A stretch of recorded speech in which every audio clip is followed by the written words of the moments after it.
ശശി തരൂരും കോൺഗ്രസും വീണ്ടും നേർക്കുനേർ വരികയാണ്. 2016 മിന്നൽ ആക്രമണത്തിലാണ് ഇന്ത്യൻ സൈന്യം നിയന്ത്രണ രേഖ കടന്നതെന്ന് തരൂർ പാനമയിൽ നടത്തിയ പരാമർശമാണ് നേതാക്കളെ ചൊടിപ്പിച്ചത്. തരൂരിനെ ബിജെപി സൂപ്പർ വക്താവാക്കണമെന്ന കടുത്ത വിമർശനമാണ് കോൺഗ്രസ് നേതാവ് ഉദിത് രാജ് നടത്തിയത്. തരൂരിനെ പിന്തുണച്ച് കേന്ദ്രമന്ത്രി കിരൺ റിജിജു അടക്കമുള്ളവർ രംഗത്ത് വന്നു. When for the first time India breached the line of control between India and Pakistan to conduct a surgical strike on a terror base, a launch pad, the Uri strike in September 2015, that was already something we had not done before. Even during the Kargil war, we had not crossed the line of control. In Uri we did. Then came the attack in Pulwama in January 2019. This time we crossed not only the line of control, we crossed the international border and we struck a terrorist headquarters in Balakot. This time we have gone beyond both of those. We have not only gone beyond the line of control and the international border, we have struck at the Punjabi heartland of Pakistan by hitting terror bases, training centers, terror headquarters. Shashi Tharoor ji BJP के super प्रवक्ता हैं, जो BJP के लोग नहीं कह पा रहे हैं. मोदी जी की चमचागिरी या मोदी जी का गुणगान जितना वो नहीं कर पा रहे हैं, और बीजेपी के लोग उससे ज़्यादा शशि थरूर कर रहे हैं. शशि थरूर को पता है कि पहले की सरकारों ने क्या किया. पहले की सरकारें ढोल नहीं पीटती थी, तो उसमें शशि थरूर ये जो पब्लिसिटी स्टंट है भारतीय जनता पार्टी का, उसके इस समय प्रवक्ता बन गए.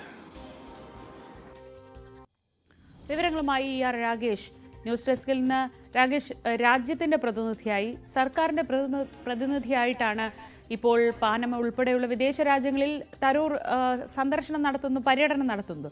സ്വാഭാവികമായി ആ തരത്തിലുള്ള പരാമർശങ്ങളായിരിക്കും തരൂരിന്റെ ഭാഗത്തുനിന്നുണ്ടാവും. പക്ഷേ കോൺഗ്രസ് ഈ അപ്പോയിന്റ്മെന്റ് തൊട്ട് കോൺഗ്രസിനുള്ള അതൃപ്തി അതിപ്പോൾ ഈ പരാമർശങ്ങളിലൂടെയൊക്കെ കൂടുതൽ രൂക്ഷമാവുകയാണ്.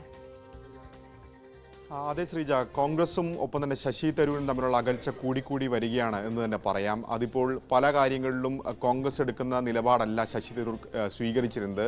അതിൽ തരൂരിനോട് കടുത്ത വിയോജിപ്പ് കോൺഗ്രസ് നേതാക്കൾക്കുണ്ടായിരുന്നു. ഏറ്റവും ഒടുവിൽ ഈ സംഘത്തിലെ പ്രതിനിധിയായി തരൂരിനെ നിയോഗിച്ചതിൽ പോലും വലിയ വിയോജിപ്പ് കോൺഗ്രസ് നേതാക്കൾക്ക് ഉണ്ടായിരുന്നു. പ്രത്യേകിച്ച് കോൺഗ്രസ് നേതാക്കൾ തരൂരിനെ കേന്ദ്രം നിയോഗിച്ച പിന്നാലെയാണ് ഈ പട്ടികയൊക്കെ തന്നെ പുറത്തുവിട്ടത്. ഇപ്പോൾ തരൂരിന്റെ നേതൃത്വത്തിലുള്ള സംഘം രണ്ടാമത്തെ രാജ്യം, അവർ ആദ്യം ഗയാന സന്ദർശിച്ചു, അതിനുശേഷം പാനമ സന്ദർശിക്കുകയാണ്. അവിടെ നടത്തിയ പ്രസംഗത്തിലാണ് തരൂർ ഇക്കാര്യം സൂചിപ്പിച്ചത്, പ്രത്യേകിച്ച് സൈനിക നടപടി സൂചിപ്പിച്ചത്. അതിനിടയിലാണ് ഇന്ത്യ ആദ്യമായി, ഇന്ത്യയുടെ ശൈലിയിൽ തന്നെ മാറ്റം വന്നു, അത് ഭീകരർക്ക് തന്നെ ബോധ്യപ്പെട്ടു എന്നാണ് ശശി തരൂർ പറഞ്ഞത്. അതിനൊരു തുടർച്ചയായാണ് അദ്ദേഹം പറഞ്ഞത് 2016 ഉറി ഭീകരാക്രമണത്തിന് തിരിച്ചടിയായി ആണ് ഇന്ത്യ ആദ്യമായി നിയന്ത്രണരേഖ കടന്നത്. കാർഗിൽ യുദ്ധസമയത്ത് പോലും അത്തരമൊരു നീക്കം ഇന്ത്യയുടെ ഭാഗത്തു നിന്ന് ഉണ്ടായിട്ടില്ല. അങ്ങനെ സ്ട്രാറ്റജി ഇന്ത്യയുടെ മാറിയിരിക്കുന്നു എന്നാണ് തരൂർ സൂചിപ്പിച്ചത്. അതിനുള്ള മറുപടിയിലാണ് കോൺഗ്രസ് നേതാക്കൾ ഏതായാലും കടുത്ത വിമർശനം ഉന്നയിച്ചത്. പ്രത്യേകിച്ച് മുൻ എംപിയും വക്താവുമൊക്കെയായ ഉദിത് രാജ് തന്നെയാണ് കടുത്ത വിമർശനം ഉന്നയിച്ചത്. അതായത്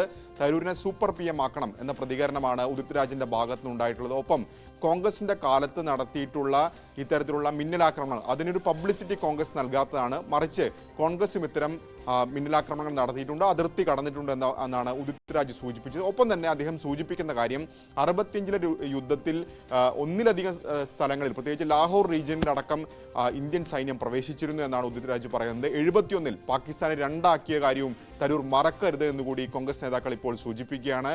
ഇതിനെ പിന്തുണച്ചുകൊണ്ട്, അല്ലെങ്കിൽ ഉദിത് രാജ് ആദ്യം എക്സിലാണ് ഈ കാര്യം പറയുന്നത്, പിന്നീട് അദ്ദേഹം വാർത്താ ഏജൻസിക്ക് ബൈറ്റ് നൽകി, അതിനുശേഷം അക്കാര്യം പങ്കുവയ്ക്കുകയും ചെയ്തിട്ടുണ്ട് ഉദിത് രാജ്. അതിനെ റീപോസ്റ്റ് ചെയ്തുകൊണ്ട് പവൻ ഖേര അടക്കമുള്ള നേതാക്കളും രംഗത്ത് വരികയാണ്. അങ്ങനെ കടുത്ത വിമർശനം തരൂരിനെതിരെ ഒന്നടങ്കം കോൺഗ്രസ് നേതാക്കൾ ഈ വിഷയത്തിൽ നിലപാടെടുക്കുന്നത് കാണാം. ഏതായാലും തീർച്ചയായും തരൂരും കോൺഗ്രസും ഒട്ടും സുഖത്തിലല്ല, കൂടുതൽ ഭിന്നതയിലേക്ക് പോകുന്നു എന്ന് തന്നെയാണ് നേതാക്കളുടെ പ്രതികരണങ്ങൾ സൂചിപ്പിക്കുന്നത്. അതേസമയം തന്നെ കിരൺ റിജിജു പാർലമെന്ററി കാര്യ മന്ത്രിയാണ്. അദ്ദേഹം ഇപ്പോൾ തരൂരിന് പിന്തുണയുമായി രംഗത്ത് വന്നിട്ടുണ്ട്. അതായത് കോൺഗ്രസിന്റെ നടപടിയാണ് ചോദ്യം ചെയ്യുന്നത്. പ്രത്യേകിച്ച് വിദേശ രാജ്യത്തെ ഒരു സംഘം സന്ദർശിക്കുന്നു, അവിടെ ഇന്ത്യക്കെതിരെ സംസാരിക്കണോ പ്രധാനമന്ത്രിക്കെതിരെ സംസാരിക്കണോ എന്ന ചോദ്യമാണ് കിരൺ റിജിജു ചോദിക്കുന്നത്. ഒപ്പം രാഷ്ട്രീയമായ നിരാശയ്ക്ക് ഒരു പരിധിയുണ്ട് എന്ന വിമർശനം കൂടി കിരൺ റിജിജു ഈ ഘട്ടത്തിൽ നടത്തുകയും ചെയ്തിട്ടുണ്ട്.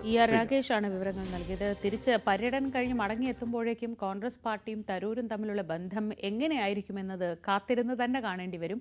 രൂക്ഷമായ വിമർശനമാണ് ഉദിത് രാജും പവൻ ഖേരയും ഒക്കെ ഇപ്പോൾ തരൂരിനെതിരെ ഉന്നയിക്കുന്നത്.